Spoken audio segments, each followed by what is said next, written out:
seperti contoh-contoh lainnya yang intoleransi terhadap laktosa, itu ada penjelasannya. Jadi di tes nutrigenomik tadi ada penjelasan-penjelasannya. Oke, mungkin begitu aja Bu Mingfe dan orang tua hebat pada malam hari ini. Mungkin ada pertanyaan. Terima kasih Bu Yusita. Ini sudah banyak pertanyaan yang dilontarkan ke Bu Yusita. Ya, Bu. Oke, mungkin Ibu saya bantu untuk membacanya karena ini banyak ya, Bu. Bentar, saya ambil dari anu. Sebaiknya pakai minyak apa? Memang udah dijawab ya, itu sebenarnya tadi itu minyak Ya. coconut apa yang tadi itu apalagi itu lard ya. Apa Ya, mungkin Ibu jawab aja? sebaiknya pakai minyak apa? Pakai minyak unrefined. Unrefined itu bukan rafinasi, bukan yang disaring berlebihan dan dimurnikan. Karena minyak itu pada dasarnya sudah murni ya. Kotor-kotor dikit ya nggak apa-apa lah. Memurnikan kembali, menjernihkan itu kan pakai zat yang mengikat kotoran itu tadi. Tapi ada efeknya merubah rantai dari susunan kimia dari minyak kelapa sawit ya. Jadi saya tidak menyarankan pakai minyak kelapa sawit, pakailah minyak kelapa murni atau pakai minyak hewan. Misalkan lemak ayam atau lemak sapi, lemak babi atau lemak bebek itu boleh. Toh pakainya juga nggak banyak ya. Saya juga tidak menyarankan untuk deep fry. Deep fry itu digoreng kayak gorengan itu loh, yang digoreng minyaknya sebaskom besar itu dimasukin, wah itu jelas sudah ini ya apa ya zat gizinya banyak yang hilang. Jadi sayang banget kalau makanan anak-anak kita itu sudah mahal, sudah yang terbaik, pengolahannya salah, jadinya nggak bermanfaat gitu loh. Lebih baik kita maksimalkan dong manfaat dari bahan makanan whole food tadi itu dengan cara dipanggang pakai sedikit minyak. Sometimes sekali-sekali goreng kriuk nggak apa-apa lah. Kan cuma sekali-sekali. Gitu ya. Kalau minyak kelapa boleh atau tidak? Boleh, boleh. Boleh. Terus ini Bu, frozen yang aman Bu, maksimal berapa hari penyimpanannya kalau nggak salah? Tergantung bahan makanan sebenarnya. Kalau daging biasanya itu 3 bulan ya, itu mentok lah. Jangan sampai nyimpen daging itu lebih dari 3 bulan. Sebisa mungkin sebulan itu rotasi. Jadi jangan menyimpan bahan makanan itu terlalu lama. Berarti kalau terlalu lama dia nggak keluar-keluar berarti nggak makan daging dong. Harusnya menyimpan kalau saya ya, saya rotasinya kan 4 harian. Yaitu saya keluarin di hari kelima. Hari Senin makan daging berarti di hari kelima keluar. Nanti stok lagi yang baru. Jadi saya jarang stok yang sangat banyak banget sampai kulkasku penuh itu enggak. Saya enggak seperti itu. Jadi saya rotasinya itu beli secukupnya, nanti di hari Minggu waktunya saya beli belanja, ya saya nyetok untuk seminggu. Jadi enggak saya stok untuk sebulan ya. Karena nanti sayang bahan makanannya rusak, kena itu loh, kena dingin. Kan freezer itu dingin banget ya. Bisa minus ya suhunya. Itu apa kasihan bahan makanannya. Nggak sehat ya Bu ya, kalau terlalu disimpan dengan suhu minus gitu? Iya, Bu. Jadi makanan itu kan juga apa Bu namanya sel ya. Makanan itu kan sel juga ya, sel hidup. Iya. Bayangin kalau sel hidup itu dibekukan bertahun-tahun, maksudnya lama gitu kan, kasihan selnya tuh semakin jelek gitu. Wow, iya. Kita nggak sadar tentang hal itu, tapi ini benar, menyadarkan kita. Next pertanyaan adalah butter murni kira-kira mereknya apa ya, Bu? Ya nggak apa-apa ngomong merek, Bu, kita kan nggak Iya. jualan. Butter itu coba cari di toko namanya Nourish Indonesia. Nourish Indonesia. Nourish Indonesia. Ya, Nourish Indonesia. Itu dia punya produk butter sendiri. Itu butternya dari sapi pemakan rumput. Oh, Nah itu, eee, buatan Indonesia ya, lokal ya? Iya, buatan Indonesia, Bu. Kan sudah Oke. banyak sekarang Bu Mingve, sapi-sapi yang diternak secara organik di Indonesia sudah banyak. Cuman memang Mmm. harganya memang kan jauh ya sama sapi yang biasa. Tapi sekarang sebenarnya kalau di desa-desa si sapi-sapi itu kan dilepas, gitu ya, cari makan kira-kira di padang rumput gitu kan. Ya itu yang sehat, Bu.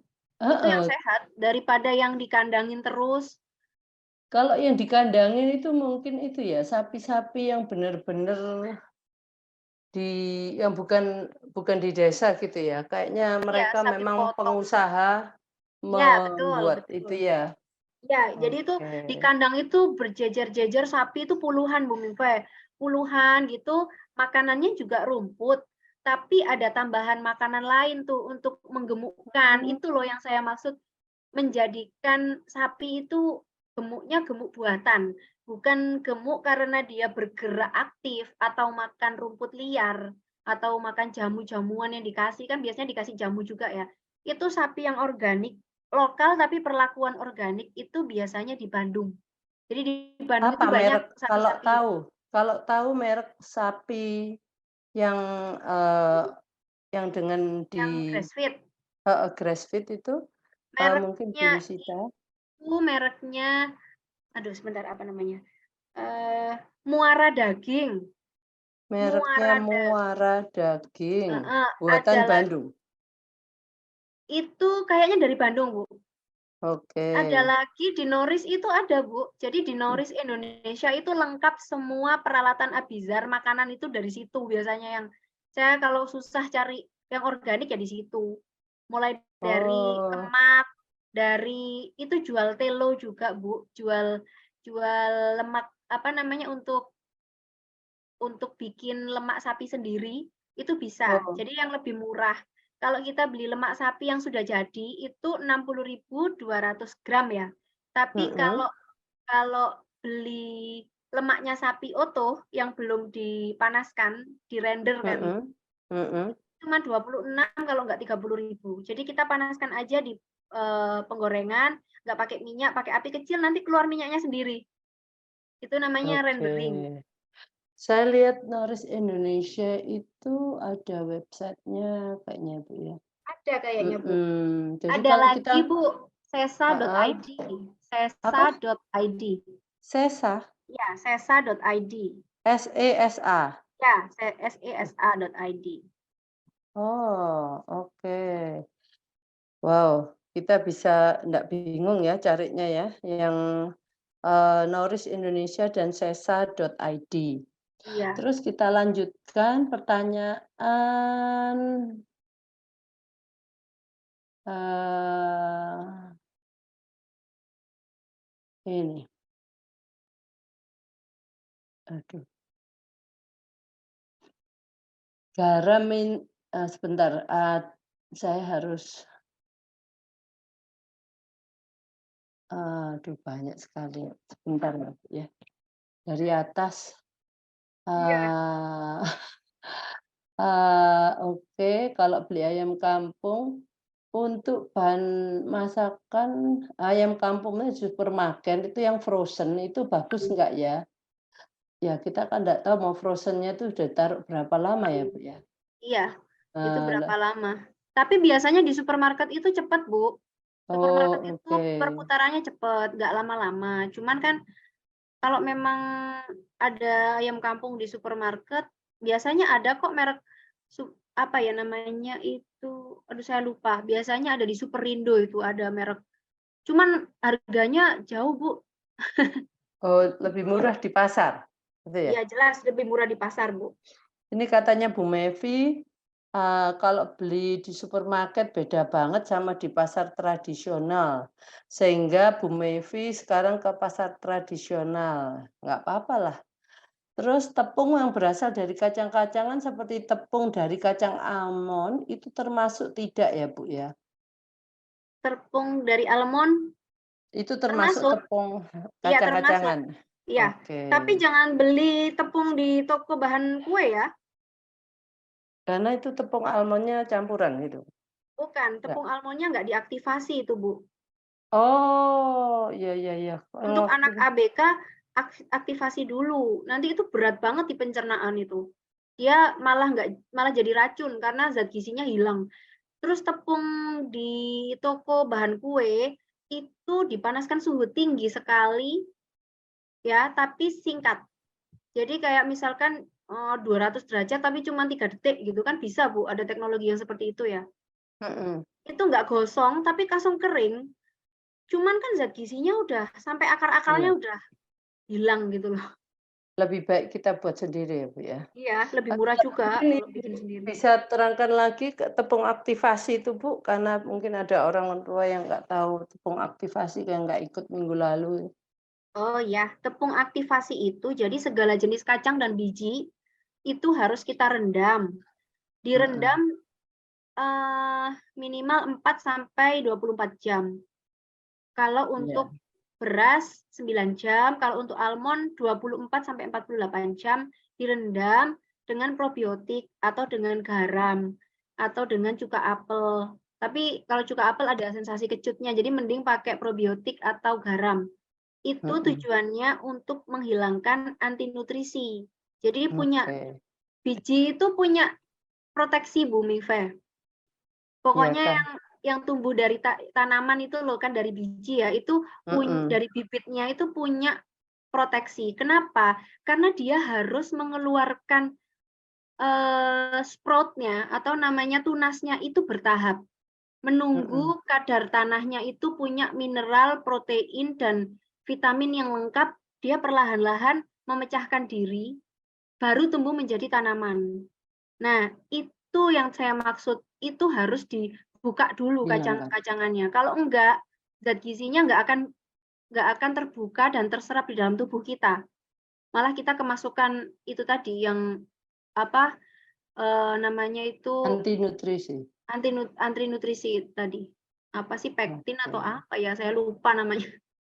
Udah pokoknya tapi jadi kalau direndam aja tanpa dikasih, probiotik atau, apa tadi, garam Garam atau heeh, itu nggak bisa ya? Harus bisa, dikasih Bu, ada tambahan bisa oh sih bisa juga? sebenarnya, bisa juga. Mmm, Cuman lebih ramah cerna itu kalau direndam probiotik, itu aja sih. oke. Wah itu bagus sekali tuh. Terus, saya lanjutkan tepung yang oh sudah. Ingin menanyakan tentang manusia yang mengkonsumsi sayuran mentah, apakah itu aman? Ini Bu Mevin.